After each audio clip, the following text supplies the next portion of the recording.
Raphael Nnanna Igbokwe. I represent the good people of IHAS Resident MB Federal Constituency of Imo State. Thank you, Mr. Speaker, for the opportunity.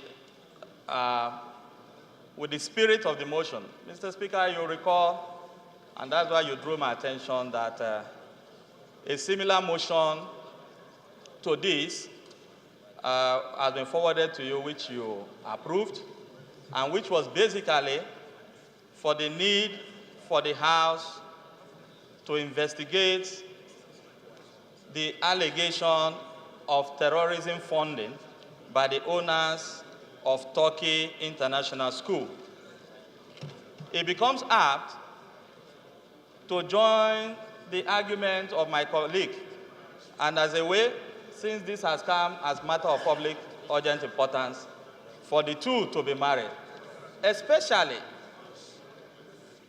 on the grounds that the reports gotten from the Ministry of Foreign Affairs is alleging that the Turkish government is taking these steps of arresting students, Nigerian students in Turkey, as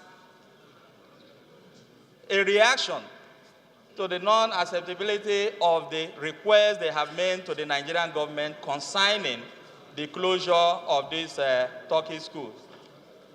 Mr. Speaker, honorable colleagues, you agree with me that Nigeria is a signatory to a lot of international protocols on terrorism and terror financing.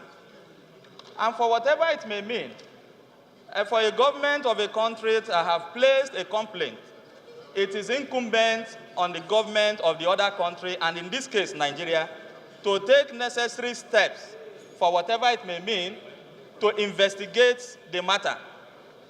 Ordinarily, with the name Turkish International School, one will believe that that school is owned or funded by the government of Turkey.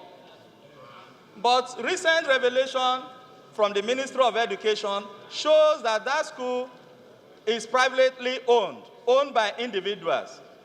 And it puts a question: where would our regulatory bodies be looking at the approval of that name? It is a known fact that such name that tends to connote the ownership by a country or a government are not usually approved because they are seen as exclusive preserved name for a country or a nation. Just the same way you go into the website and approving your web addresses. No government agent, non-government agency will be allowed to use the acronym using gov.ng unless it's a government institution.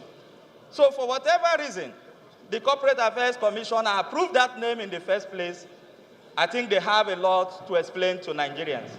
And for us, it's only in the wake of these issues that we have come to know that it's an individual institution, a college, for whatever it may mean.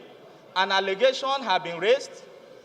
In the interest of our international diplomacy and relationship, the government is not expected to keep silent. At least an action should be seen to have been done.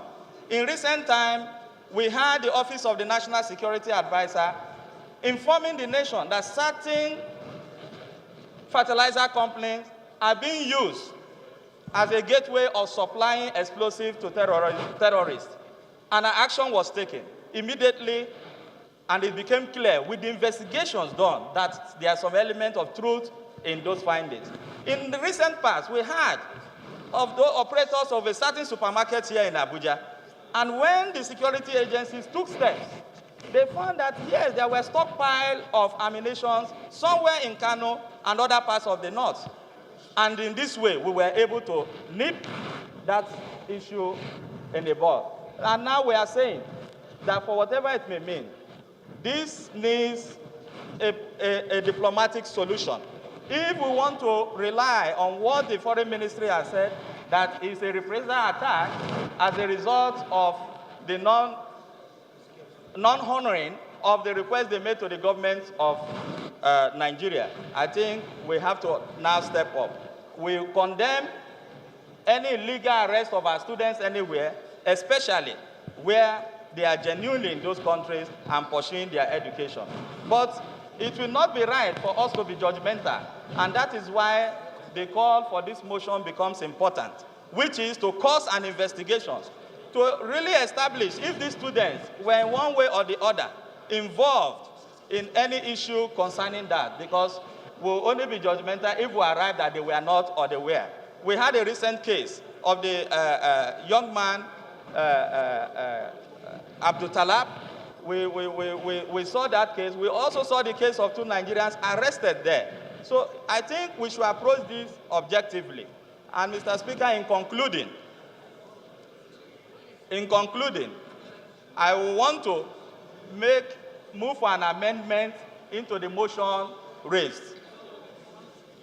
And my amendment will be in the prayers that we have to also include the committees, relevant committees, into the subject matter.